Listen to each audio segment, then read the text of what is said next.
Hey there, we are back for Feedback Friday. Today we're going to teach you about diagonal line as a compositional tool, and we're going to review a bunch of different paintings, see if we can maybe make them better.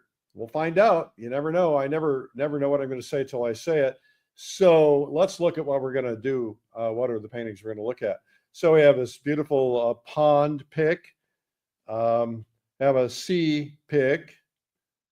We have a lighthouse pick, an 𝗨𝗏 pick, and a toothpick. No, this is a a river. Yeah, that's it. And we have this beautiful figure painting. So let's get this. Let's get this moving. When you see this, you're going to see problems in other people's paintings that you won't see in your own, and then you'll realize, hey, I've been doing the same thing. So I want you to ask yourself, what does this need? What needs to change? What would I do? A critical part of your learning is to paint about getting feedback, right? So because we can't see our own mistakes, we can't see what's drawing the eye or what's distracting us from the goal because we're too close to it. And when I'm getting my paintings critiqued, it's a problem for me, right? Because I'll give it to a famous painter and they'll be going, and I'm hearing wah, wah, wah, wah, wah, because I'm like so close to it. So it's really important to look at what other people have, what you can learn from. And then, of course, it's important to get your own painting critiqued. But instead of saying, be nice, just say, look, be brutal. Tell me everything I need to do. Don't be defensive. Don't make excuses. Don't try to say, oh, well, I was thinking this or I was thinking that. You're just here to learn, right? You don't have to make anything up. So let's get this show officially started. It's Art School Live with Eric Rose. Welcome to Art School Live, and today it's Feedback Friday. We're here every weekday at 12 noon Eastern with free art lessons, art marketing guidance on Mondays, and feedback on Fridays. I'm the publisher of several art magazines, newsletters. I'm a competition judge, a coach. I'm a painter myself, been painting for a long, long time. As a matter of fact, I had to pick up a bunch of paintings. I have an office down in Boca Raton, Florida, and we moved to this new office and it has less space. And so they called me and they said, hey, we got a bunch of your paintings down here. And I hadn't seen them in decades because I never go to the office. And I went in and they said, okay, we've got a bunch of your paintings around and you can't take those, but you can take the ones that are in the storage room. So I brought all these paintings back and I probably painted them 20, 25 years ago. And I'm like, oh, terrible, right? But I'm excited about it too, because I hadn't seen them in a long time. And I like some things about them that I didn't like before. And I also am looking at them saying, I think I can make them better. Now, whether I will or whether I'll keep them just because sentimental value, I don't know. I've got a great big giant painting. It's so big it barely fit in my car, in my SUV. And so I don't know if I'll repaint it or if I'll just leave it hanging somewhere. But I'm not going to show it to anybody because it's not as good as it should be. Okay. Anyway, hopefully we can teach you a few things about paintings. And now we have a rule. The rule is be kind, right? Always be kind. Always look for a constructive way to deal with this. If you go in and you tear into somebody, you're going to destroy them. And your words might make them give up. And you don't want to do that. You don't want to have that much power over somebody. Don't let anybody have that power over you, right? Everybody's at a different stage. So if you go in and you destroy somebody, it's just not a good thing, right? I mean, I had an instructor tell me, he said, Eric, give up painting. You don't have what it takes. Well, that just motivated me more, quite frankly. But I have other people who gave up, friends that gave up because they just didn't see it, right? So don't give up. Don't ever give up. I couldn't paint. I felt like I believe this myth, right? The myth is that we're born with natural talent. It's just a myth. It's not true. People who can draw and paint well, even at young ages, it's because they do it constantly. And they're just really doing it all the time. And then all of a sudden they can do it. You practice something well enough. Of course, practice doesn't make perfect. Practice makes permanence. So you practice bad habits, you get bad habits. You practice good habits under good teachers, you get good habits. Don't do this to yourself. You can do this. You can succeed. You just need to learn. You need great teachers, great practice. One of the things one of the reasons I'm in the business I'm in is because I didn't want other people to go through what I went through. I want everybody to have a really great experience learning and to become successful so that they can be what they want to be. So anyway, when I critique these paintings, nothing personal, it's just opinion. I'm not here to hurt, I'm here to help. And I can't read your comments because I'm critiquing paintings. So go in there and say comments, tell us where you're watching from, provide feedback, say, here's what I would do, but keep it positive and constructive, right? So you're going to see things I won't see. And so submit your paintings by going to streamlinepublishing.com/feedback. All right. And if you make changes after hearing my suggestions, make sure you send us an email of the after so we can show it to everybody, right? Ready for this? Okay, let's pull up the first image. Well, let's just look at that for a second. I see a lot of things in there that I love.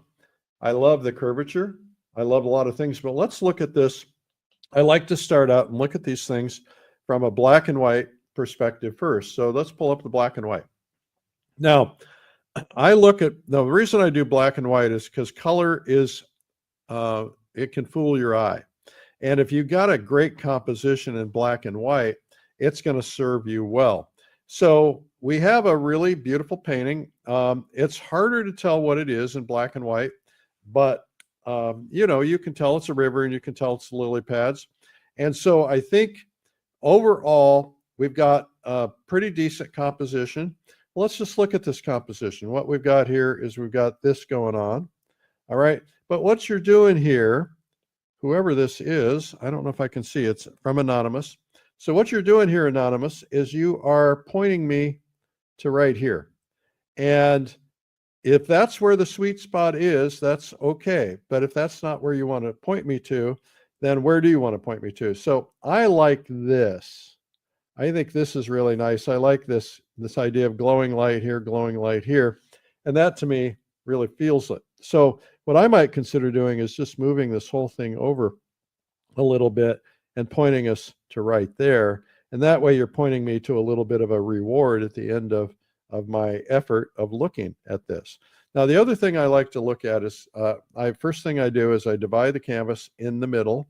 And I say, okay, is there anything in the middle that's really drawing the eye? Because a lot of people tend to want to put things in the middle.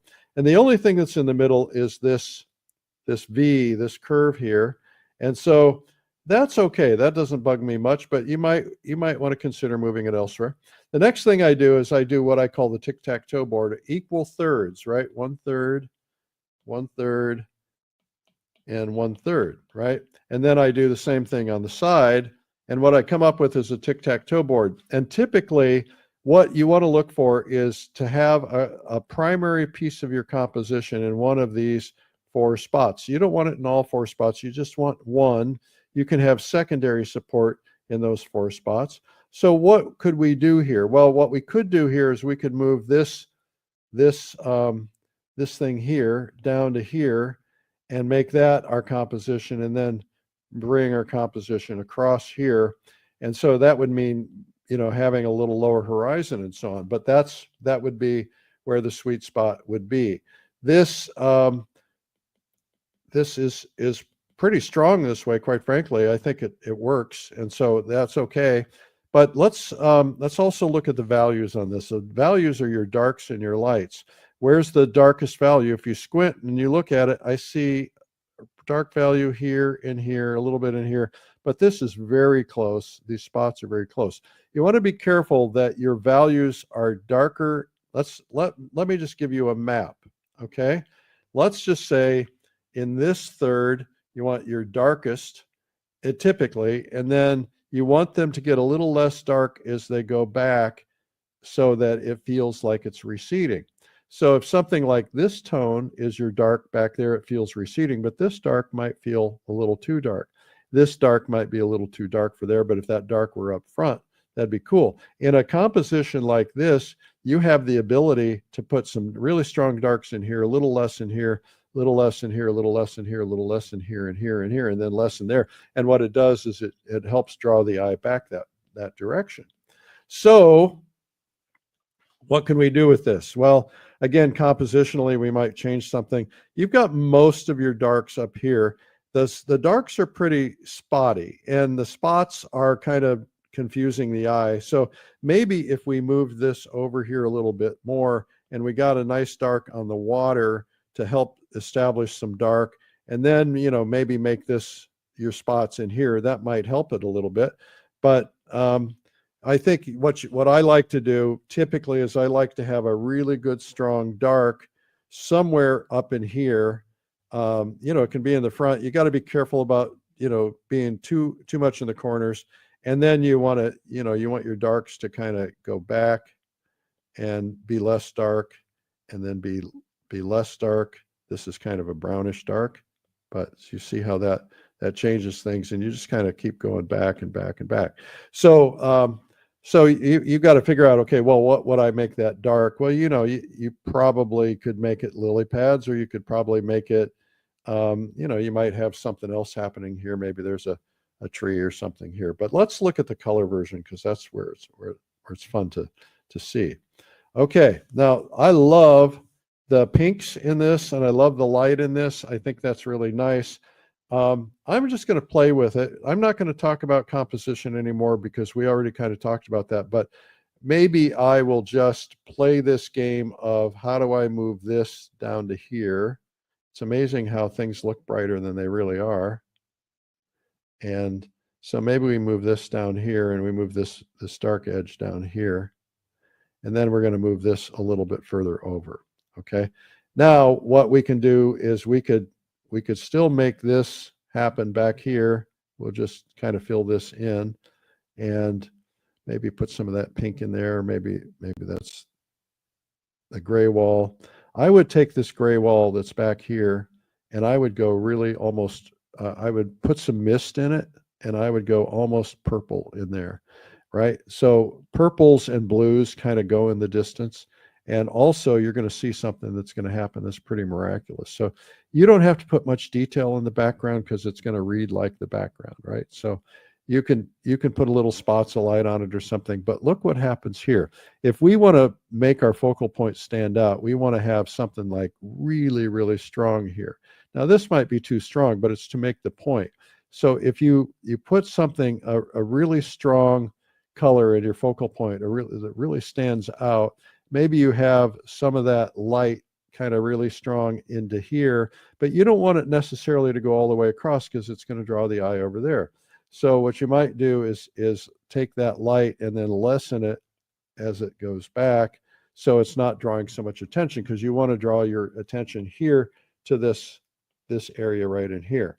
And I think that you've always got to ask yourself, what do I want people to look at? You know, you've gone to all this trouble to render all of these things in here, and they're all pretty soft, and all of these things in here, they're all pretty soft, and they're pretty well done. So I think your intent is to draw people into here. So if that's the case, I probably would focus, you know, really on trying to get my light, you know, really pumped up right into here. And then, you know, make your light a little bit, you can lead it in a little bit, but I would reduce that light down just a little bit as it gets a little further away from the source, and so that it's not quite, that's not light at all, so that it's not quite so attention getting there. And then I would probably, right up here by these lily pads, I would probably look for something I could pump up those greens just a little bit right around there. It's like they're catching the light, and then that'll help with each other's read. And then I would soften, that's the bell that means I should stop. I would soften some of this in here just a little bit, so that it's not quite so busy. And then I would take this into here. Let's use that pink color just for sake of discussion.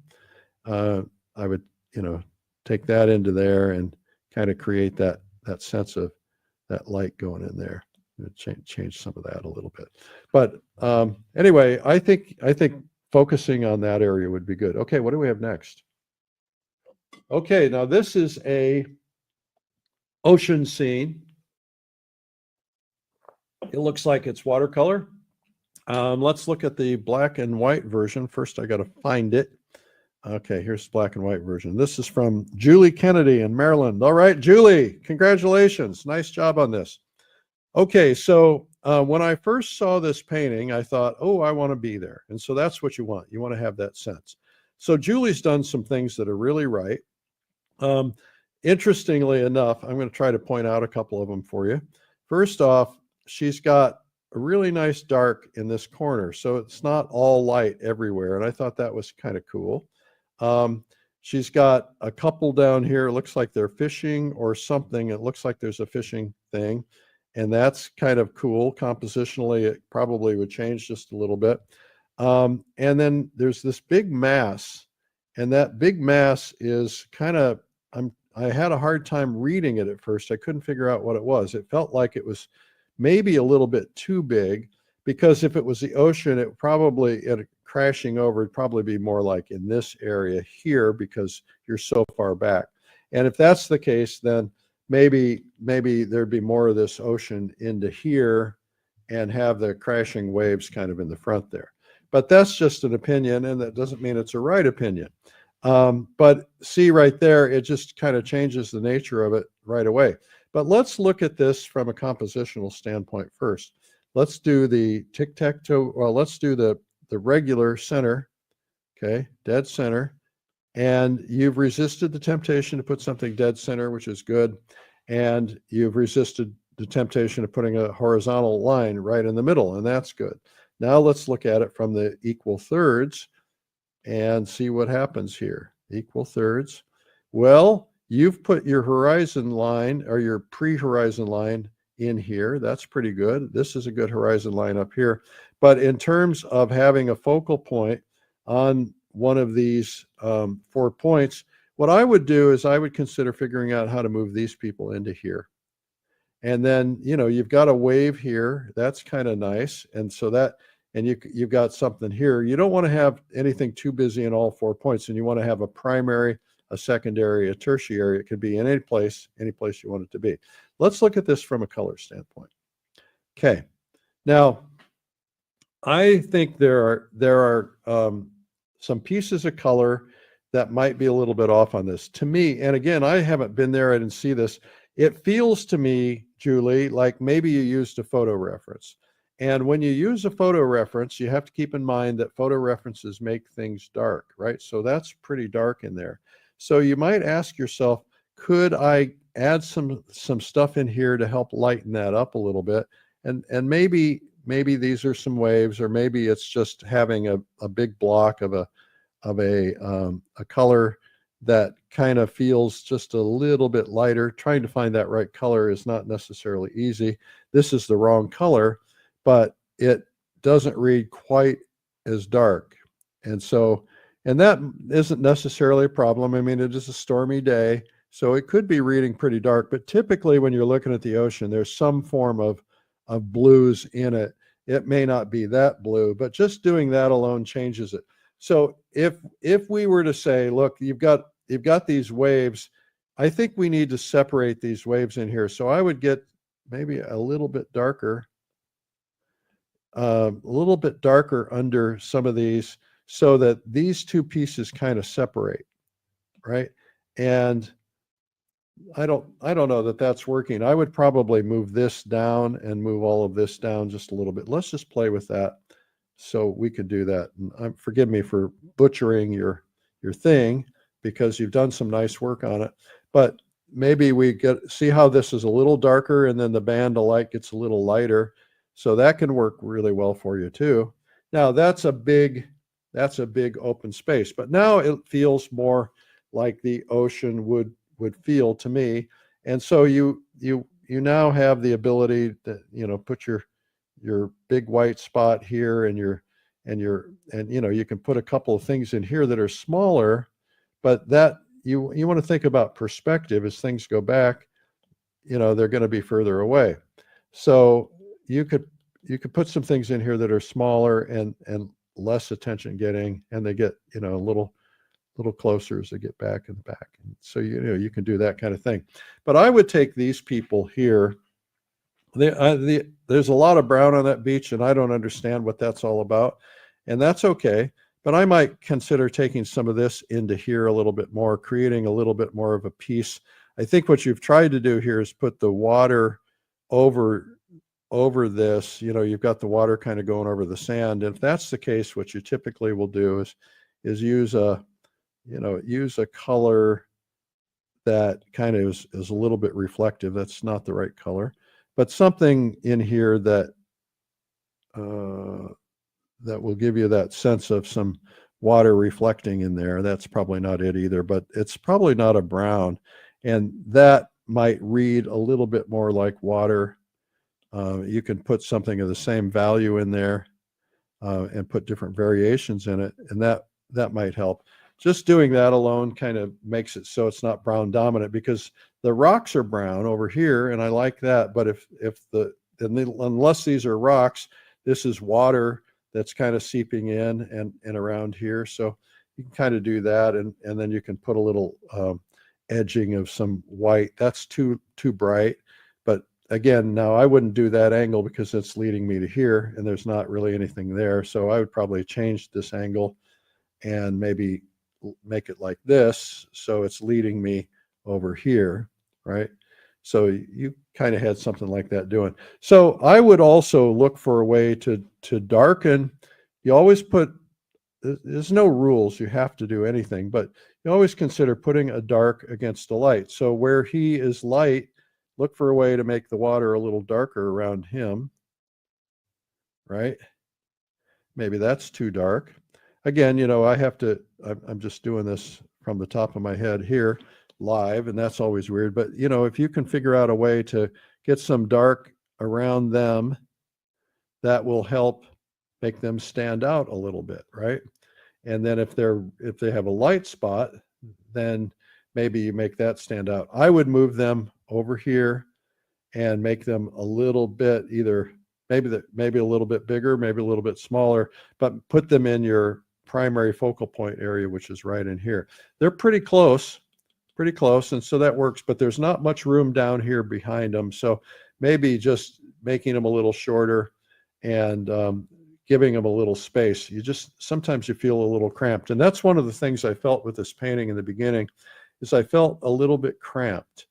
And I felt like maybe if it was not just this big wall of water, maybe it would just be a little bit less. So, you know, remember, nothing is square in the ocean. So move things up and down and have some fun with it, have some variety. Anyway, I like to also, I know my bell is up, but I like to put typically a lighter blue at the very edge of the water. It just kind of reads like distance sometimes. And then your sky is really nice too. I think the sky is nice, but you have this bright sunlight, at least I added it. So you might consider adding some of that bright sunlight in there. I can't get it. So maybe you just add a little bit of yellow into here somewhere. All right.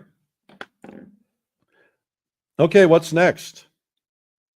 Oh, we have a lighthouse. I like this lighthouse. Very nice. Okay, well, let's look at the lighthouse in black and white. I see there's a little bit of frame on there. This is from Don Kuntz in Indiana. Congrats, Don. Really nice job. Don, you're a good painter. All right, so the frame is distracting me, and I like to just not look at frames when I'm trying to do something like this because it's such a distraction. So I'm going to get rid of it. And forgive me for doing this, but I'm just going to go in here and get rid of it. And that way it's drawing my eye, and I don't want it to draw my eye. Okay, now this is a little bit better for me. All right, what do you see in this? Tell me what you see. Go into the comments and say what you see. I see, first off, this is very well rendered. It's very exact rendering, and that's a style preference. So let's first off go dead center, and look what we have here. So we have our horizon is dead center, and we have our focal point is dead center. Now, a lot of artists would tell you today that you can break the rules and make it work, and sometimes it works really well, and I think it works pretty well in this particular case. but what if that were different? You know, what if this brought you over here and that lighthouse and everything was right here? Would that change the composition? It might. Something to think about. Now let's do the equal thirds, and these aren't quite equal, but this kind of falls into that, so that's pretty close. And then, you know, nothing here, nothing here, nothing here. That's okay. This is your primary focal point anyway.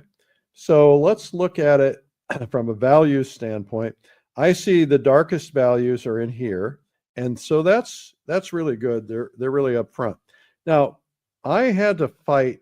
I was trained by an artist who rendered everything exactly, and everything was sharp, everything was detailed, and he's a very good painter, and he pulls it off. I don't.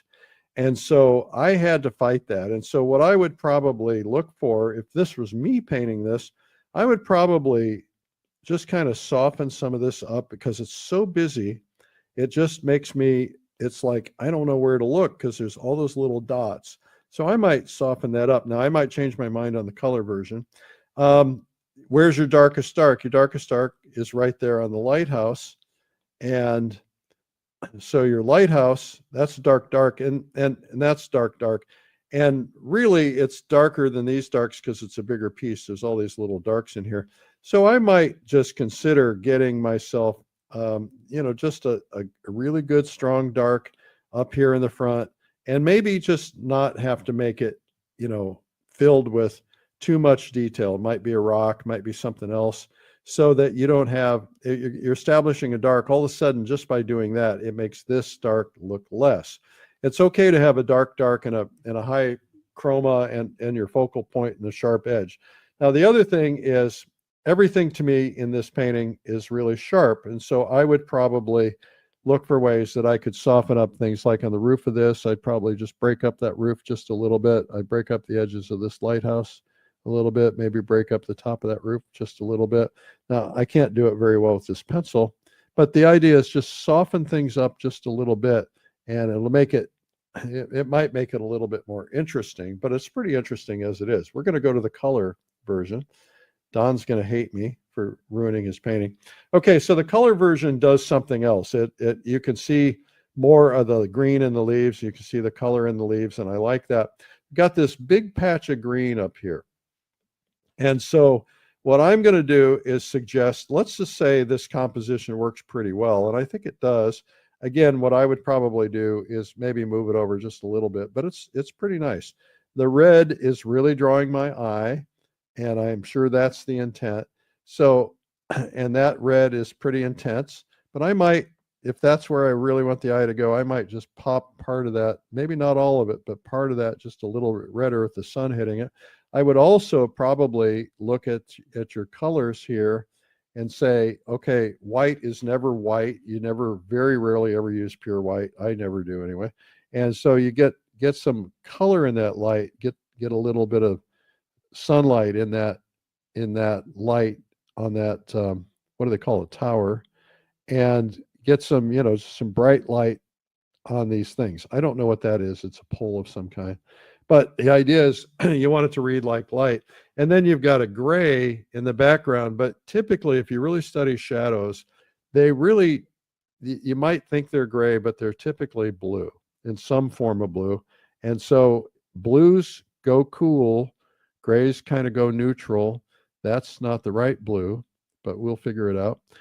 And so you get a blue on that lighthouse, and blues make great shadows for things that are white.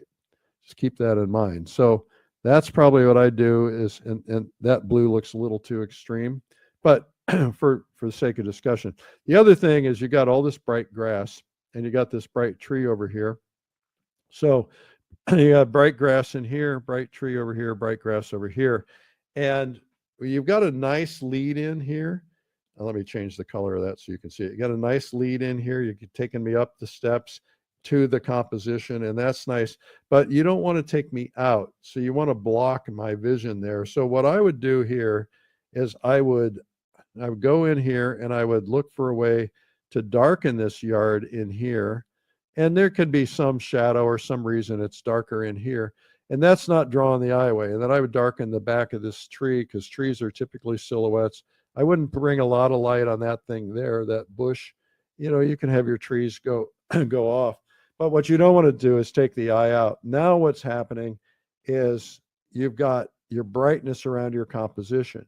And you could even push the limits on that just a little bit. If you want it to really read like sunlight, right where you want the eye to go, just push that composition a little bit further. That might be too much.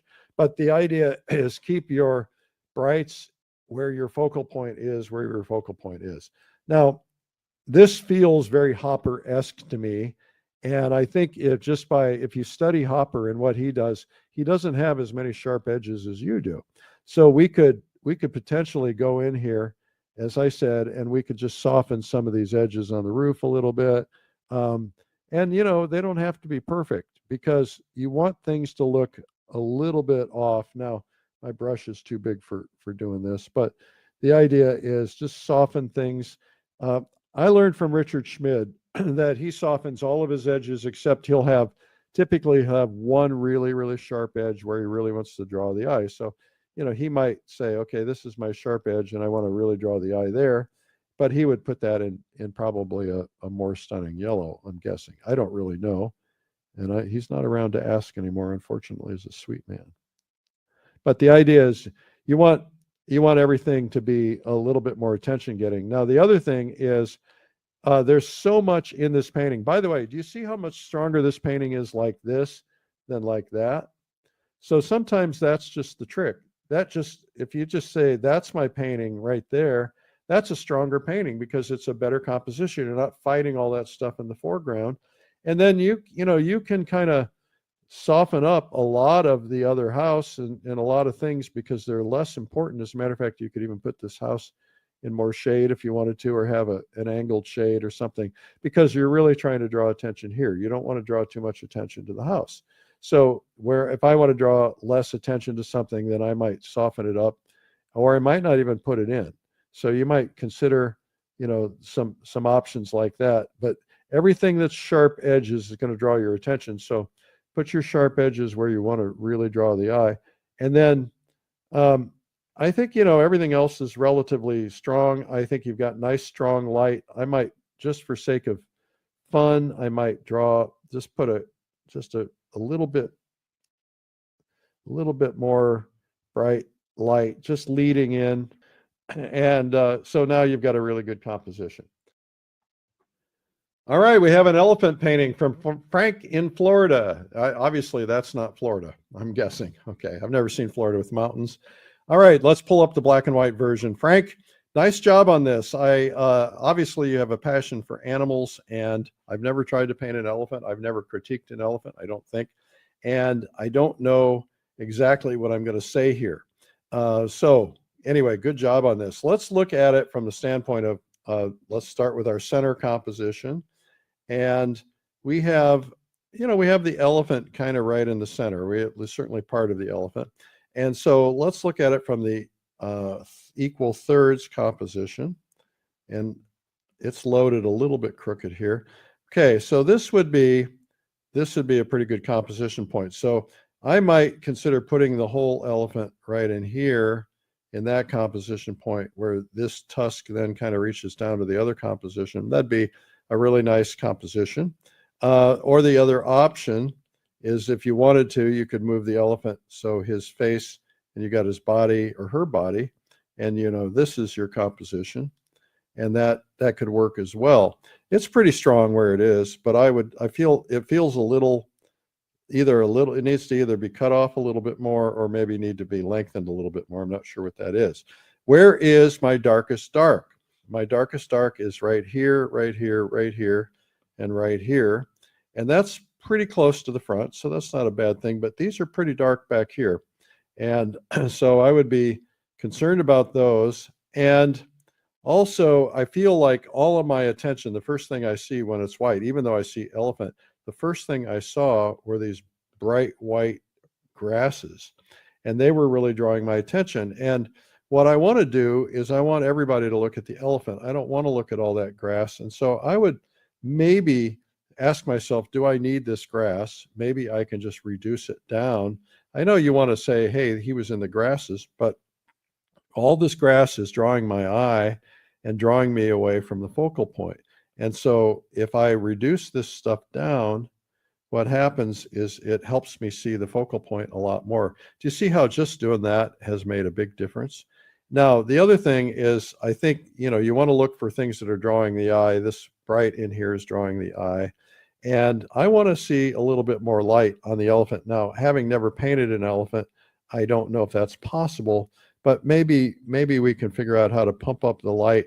Wherever the light is coming from, assume your light source is here, maybe we can pump up the light on one side of him or her and look for a way to give this a little bit more sense of form. So you do your form before you do your detail, and look for ways that you can kind of pump up the light and get your form. I don't know what this is. Like, oh, that's the ear, of course. So look for ways that you can pump that up. I think it feels like it could use a little bit more form. I think these darks are a little bit too dark because it doesn't feel like shadow. Now we'll look at these, but maybe we lighten these up just a little bit. And now keep it maybe dark right around the edge of the tusk so the tusk stands out. Doesn't feel quite so dark. And then if you want to put a good strong dark right in here somewhere up in the front, maybe that's a good thing to do. So maybe you kind of put a good dark in here, like, you know, maybe there's a branch or something here. Now this painting is, if we go down the dead center, this painting, the horizon is pretty close over here. It's not too bad, but it is lining up with this dead center here. And so that's why I would move it over here, or I'd move it over here. So let's look at the color version. I will also say we're going to soften these mountains in the background. Color version, where to go? All right, Frank, nice job on that. Now these weeds or branches or whatever they are don't stand out as much in the color version as they do in the black and white version, but I would still mute those back. And can you figure out a way to get a little color in this gray elephant? And I would say, if I were painting it, I'd look for a way to get some color in it, because it would liven it up a little bit. You know, there's color in the face, there's color in everything. And if you can figure out a way to get some color in it, and I don't know how to do that exactly because I don't have a reference photo, but I'd look for ways so you could get some, you know, maybe get some blues in the shadows, and then maybe some various forms of some light, you know, in some of these spots to get some colorful light in there on that elephant and make him or her stand out just a little bit more. You can put color into things and surprisingly get good results with it. And of course, if this elephant is in light, and it's really hard to tell the light source on it, but you can pump up the light in certain areas to create that sense of form. I want to see more of that ear. And so I like elephant ears, but it kind of gets cut off, and I was confused what it was at first. So that's why I would probably move him or her over here just a little bit more. So your mountains in the background looking pretty good. I would soften these early mountains. The first row of mountains are a little bit black. So I would probably go in here and look for something that's kind of purplish, and I would probably make those a little purplish. And then you want them to be a little bit lighter in the background. So, you know, you've already kind of done that. And so do that. The edges look a little bit, you know, you're doing this a little bit. You want look a little bit sharp. Let's just look at those edges. So you got down up here, you got up here in the same place. So I might move that up and move that somewhere else.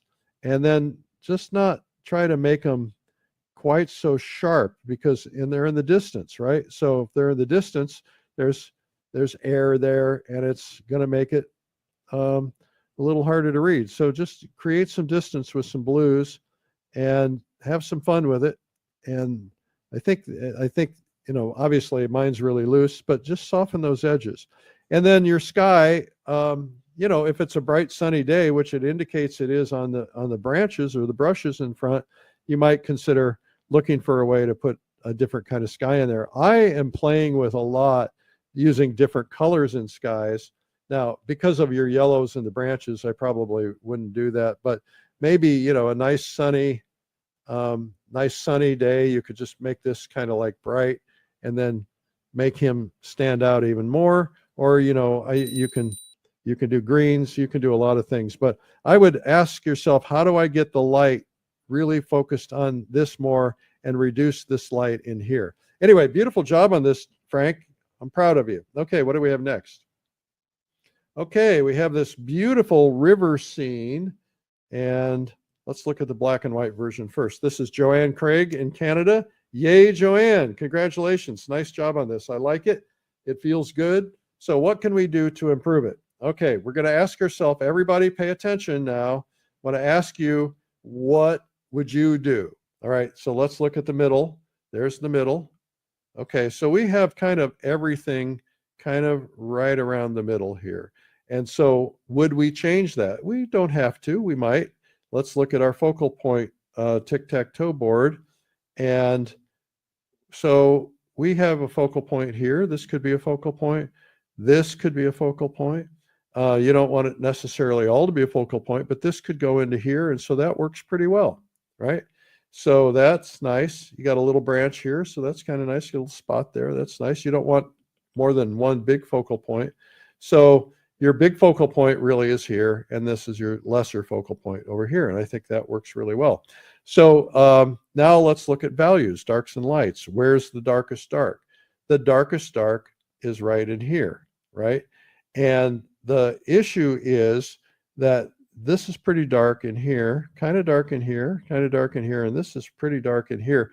So it needs to read more distance. So if you can lighten up these darks by creating comparisons. So one of the things that you can do, I learned this from a Chinese master, and you can throw a shadow in something because you never know what's around there, right? So you can throw a shadow in. It might just be something like that. Now, a shadow isn't going to be this dark, Joanne, so I'm just kind of making this as an example. And you know, you got to be kind of sensitive to where you put it and what it's going to look like and what its shape is and stuff. But if you, just to give you an example here, if you have that nice dark in the front, I'm going to X your name out here. What's happening now, these darks don't look so dark in here. And then that will help. And then if you kind of go back into these darks back here, and we just lighten them up just a little bit, now they see how they read in the distance. Even lighten these up just a little bit, and they will read in the distance. They should be a little bit darker than the rest. And that way, now these darks around these rocks don't look so out of kilter. Now, the other thing that's happening is that we got a spot drawing the eye. Can you figure out where that spot is? I can show you where it's happening to me. Bright spot here, leading my eye right out of the painting. And also we have values here and values around this tree, and the values here are all the same, so they feel like they're blending. And so you might want to get some darker values on the front here where that edge is. So let's look at the color version, see what we can do with it. Nice job on that. Well, this feels really good, Joanne Craig from Canada. I like the flowers. I like the feel of it. The what you want to do, you've blued out the greens in the background a little bit, but I might blue this up just a little bit. Now I'm just going to go have some fun with this, and so forgive me for messing with your composition. But what I want to do here is I want this tree and this stuff here to really show up. And so I'm going to just go back here and I'm going to mess with this for a second. Now, in this particular case, I'm just going to mess with it and put the whole mountain in here and, you know, have that kind of go back in there. Now, I can, if I wanted to add some sense of land, I could go in here and just do a little bit of, you know, a sense of trees in here, tree line or whatever. And I could go in there and add some darks that are a little bit darker for these trees. Just have to find the right one. And so these trees in the foreground, so you know, you never want them to be all the same. You want to move things around a little bit.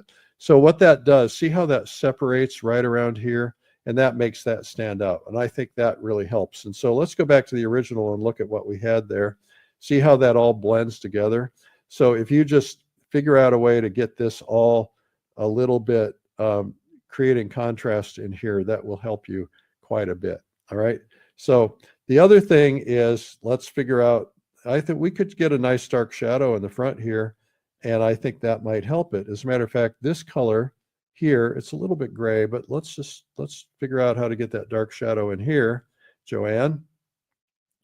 And I'm not loving that. So I would probably do something different. I might say, okay, I'm going to put a big rock right here, something like that. Be careful about corners, be careful about shapes. But if I got a good dark rock in here, then maybe I could, assuming I could do this, maybe I could make this stand out just a little bit and help that. But you don't have to do that. I mean, you could just darken the one in the front, and that might be just all you need to do.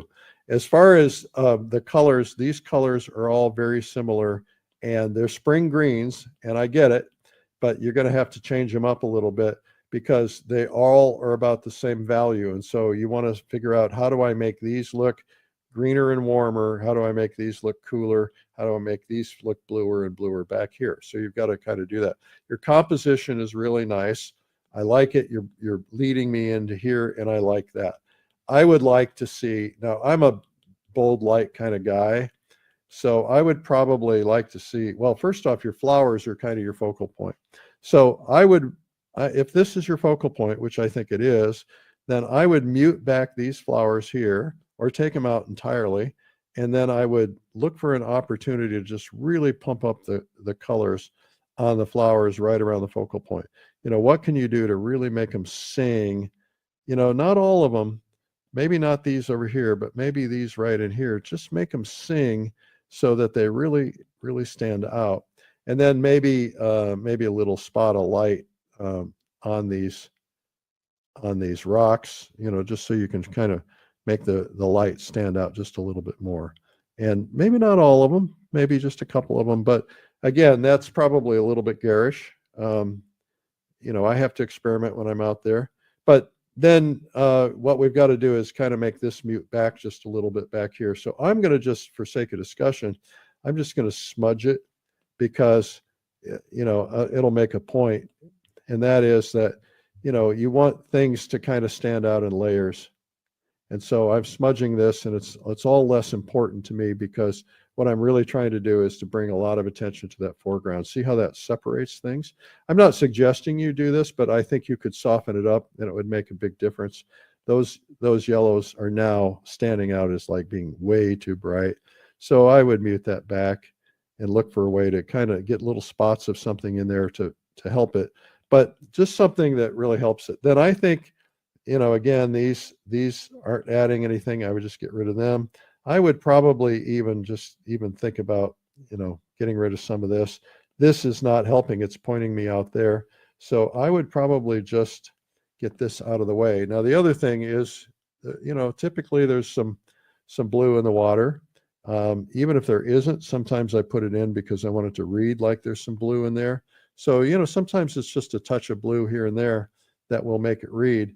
You're using almost pure white on that when the sun is hitting it, and you want to get a little yellow in that light so that light reads a little bit more like light, right? So, and you know, maybe you want to have a sparkle, but you don't want it to be too everywhere. You want it to be kind of right where you want to draw the eye.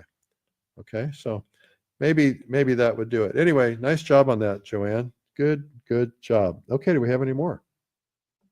Oh, I like this one a lot. This one is a figure scene, and it's pretty well executed. And we're going to try to find the black and white version of this, and then we're going to go to composition. Oh, actually, we may have one more. Okay. Now, I don't know who did this. There's no name. Really nice job on it. So I want to point out a couple of things on this. A really great example of this painting. First off, this painting is, notice how this background is just really loose and brushy. And there's like hardly anything in there defining any exact trees or anything, but you know what they are, right? And it's soft and it feels good and it feels like it's in light. This feels very in light, right? These figures are in light. This is in light. This is in light. This is in light. And part of this girl's swimsuit is in light. Because of her flesh, it's not going to be in light as much, but it is really, it feels really, really sunny. So congratulations on this. Let's look at it from a dead center composition and look what's happening here. We've got the girl right there in the middle. And that's okay. It works pretty well in this composition. So that's pretty nice. Sometimes rules are meant to be broken, and it's not really a rule. If you look at the tic-tac-toe board composition on this, okay, this is where the focal point would be. So what you might do is move this girl over, unless this is your focal point, and then put this girl right here. And that might be kind of an ideal place to do it. So I think that's nice. Now let's look at values. Values are really strong back in here, and there's not much. There's a strong dark value in here, and of course there's a strong dark value on here. And so let's look at what we could do with this. I think those values in the back, I would reduce them down just a little bit. Again, I would probably try to figure out how to get something strong in here. The dark socks work pretty well. So that's pretty good. I'm just going to go to the color version because I really like this painting so much. Okay. Now, again, that background, it feels like it's in light, it's brushy, it's drippy, it's fun, it's loose, it's really, really good. If you would, anonymous artist, oh, there is a name. It's Annanellis Bamberg from the Netherlands. All right, nice job, Annanellis. If you were to look at this and say, let's bring this green, I'm just going to do this. Let's bring this green down here a little bit more. Let's see if we can create so that this girl's face stands out just a little bit more, right? So now what happens is we can see her face a little more. She's blending in. I would even do it on the other side, possibly do it on the other side so that you really make her stand out, and you can use different greens in there. And it doesn't have to be everywhere, but the idea is now she stands out, and that just doing that alone makes it good, because I was having trouble with contrast seeing her, and she's really the focal point. She's beautifully executed, nice brushy work, really nice. I like the color on the face. The spot of light on the top of her forehead might be just a little bit too white for my taste, but you might look for a way to really enhance that with, so sometimes we get our values off and we just enhance those values just a little bit more. So you just be adding a little bit more value to that, maybe a little bit more on her nose and maybe a little on her cheek. It will make it stand out. We have a tendency to get our values off. I love these figures. I love this figure. I love how this one here is running by, and it's cute. It may not be contributing to the painting, so let's just play with that. Let's see what happens if we take her out and we just make this, we don't have the running girl. It actually doesn't hurt it at all. It's kind of fun having it there, but it doesn't get noticed very much. I'm just going to fill that in like that. Just doing that makes it stronger. So I want you to see something else. Where's the eye leading out? You got this white line that's leading me out, and it's not necessary. And so what can you do? You can look and say, all right, well, I'm just going to just take that white line out. It's not needed, or maybe leave a spot of it. You got that spot of light there. It's just taking the eye out. And so now you don't have the eye going out there. The artist has put a little bit of blue on this over here. You might just consider darkening these lines a little bit that are going out. Anything that's drawing the eye away. Looking for a way to just make this stuff just a little bit darker. I might even bring this water down here a little bit so that it doesn't feel like I'm taking the eye off the edge, because this piece here, this thing around the pool, whatever it's called, it's kind of taking me out. So you might, the other option is just darken it a little bit, give it a little bit of shadow. There could be some shadow right there, and that way, and there's a little shadow in here. So maybe you don't take them off the edge of the painting so much. So this is really nice. I've got another spot over here in this corner now that's too dark what I did. But you see how that increases the contrast on that figure? If you really wanted that to stand out, you could darken that up. But you've got this, this little spot of a figure there. It's just not adding anything. So now what we've done is we've made it about these two, and about that. And by the way, I like the way they're spread out. Typically, it's, you don't want it typically 2 and 2. And that's where maybe bringing the other figure back in there might add to it, so that you've got 3, 2, and 1. And that way, everything's not equally spaced. I'm trying to get my values under control here, and they're not happening. So you could have your little figure here and have a little something going on here, and kids playing and so on. But I think it's a stunning painting. I think it's an award winner. That's how much I like it. Just make those subtle little changes, and it's really, you could throw the fountain up here and have the fountain going everywhere, but I wouldn't do that. So I think it's really nice. I like everything about it. So good job, Annabelle, or whatever your name is. I'm sorry, I probably went over it and forgot it. So see how by making that dark there, that just makes that kid stand out even more. Nice dark. You don't have to have that dark everywhere, but just look for a way to help her be less silhouetted. And then where you've got the light values, it really stands out. Good job. Good job. I really like it. Okay. Now I think we're going to go to composition, if I'm correct. Is it time for composition? Yeah, baby. It's time for composition. So this is really, really easy. I'm just going to show you something that first off, I always ask myself, is there a way I can get a diagonal line in a painting? So let's say we got our painting here. And so here's our painting. What can I do to get a diagonal line? You see, what happens is a line like this is restful. A diagonal line creates energy, and energy is a nice thing. So you could have, let's say you got a little bit of water here, and you got a little line here, and you got, part of a mountain going up here, and then you got part of a mountain going up here, and you got some clouds over here. You got this strong diagonal, and that strong diagonal is what really makes it an exciting painting. Now, you could do it just the opposite way too. You could have, let's say you have a kind of a river going along here, and you got a little bridge here, and you've got, like, maybe there's a road here, and then you've got this big cliff here, and a big mountain in here. And so now you're really drawing attention to that. Now you've got, maybe the land over there, and then you've got some mountains in the distance. But it's these diagonals that really create nice energy. And so you can have your river here. And so look for opportunities to bring diagonals into your paintings, and it'll make a big, big difference. Okay, so I want to tell you guys that we have a couple of things coming up. First off, we are so excited because we launched a new trip. Last year, we went to Japan. We took about 30, 40 people to Japan with us. We painted, we toured, we had a great time. It was the trip of a lifetime. When we were on the trip, we did a survey, and we said, where's the #1 place you want to go? And we got a whole bunch of answers, but the one that got the most answers was Switzerland. And so we've been working on this for pretty close to a year, and we finally got it together, and we're going to go this fall.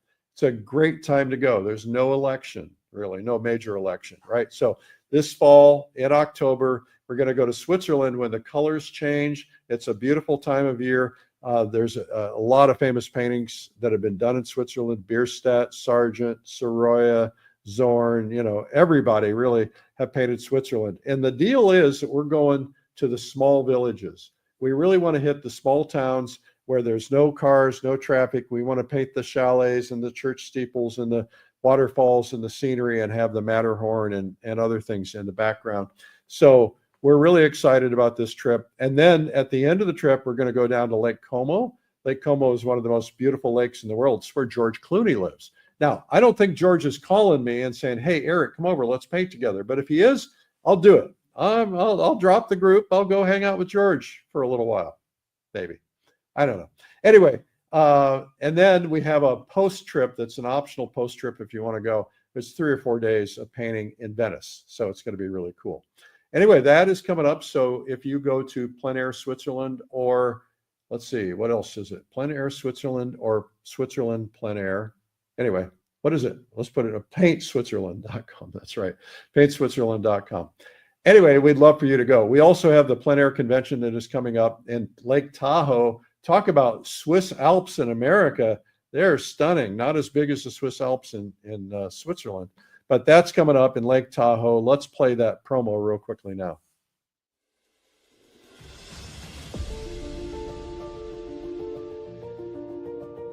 Every artist deserves a chance to discover what they're truly capable of. This is yours. Join the world's top painters for 5 days of immersive learning, creativity, and connection in the most picturesque regions of Lake Tahoe and Reno. I enjoy the scenery, I enjoy the locations, and I enjoy meeting people. With hands-on coaching, 5 stages, plus daily painting sessions and a community of passionate creators, you'll grow your skills like never before. It's a wonderful experience. I mean, it's a wealth of information. I got personal instruction from 𝗙𝗵𝗴𝗆. Do you believe that? I'm so excited. It's just awesome to hear other people talk about painting. At PACE, you're not just learning, you're connecting. Build lifelong friendships with like-minded artists who share your passion.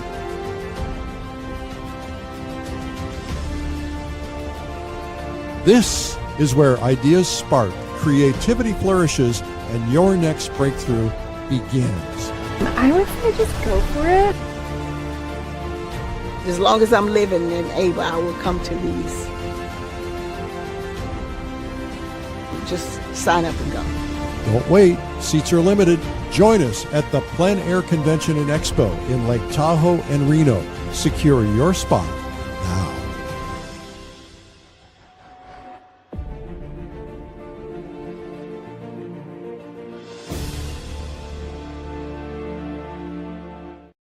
You're going to make history. It's going to be incredible. Hope you'll come.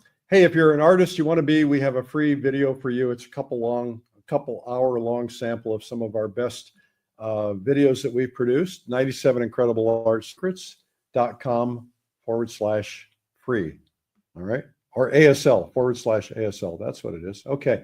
Hope you enjoyed Feedback Friday. We're here every Friday. We do feedback on Fridays, art marketing on Mondays, which will be Monday. And then during the week, we do guest artists teaching all kinds of things, demonstrations and drawing and painting and everything else. So we hope that you'll join us, and we hope you'll subscribe to this program. Just go to Art School Live on YouTube. Now, you're watching on another platform, that's cool too, but if you go and get on the subscription list, that would be really cool for us and cool for you too. And just go look up Art School Live on YouTube. All right, we're trying to get, we started out 5 years ago. We just didn't know what was going to happen. We were just there to try to help people with COVID, and it just has blossomed. And we have 10.5 million people. We're really excited about this. So thank you for making that happen. And we hope that you'll tell your friends about it. You can learn to paint here. Our goal is that if you watch just 5 of these shows, the ones where we're teaching painting, you will learn how to paint, or learn at least the basics, and then you can kind of go from there. But you'll overcome that confidence issue, and you'll overcome that issue of, I don't think I can do this. And you can do this. Anybody can do it. I couldn't do it. And now I do. And so now can you. And you can learn a lot about painting from these critiques as well. So always stay positive, though. Hey, thank you guys for tuning in. Thanks. I haven't been in the comments today, but make sure you've gone in there and say where you're from, and give applause to all the people who had the guts to get in here and put their work out here. If you want to submit your work, you can do it. Here's how. All you got to do to submit your work is go to streamlinepublishing.com/feedback. We love you guys. Thank you again for tuning in, and we will see you tomorrow. No, Monday. Day off. Yay. Sayonara. Bye-bye.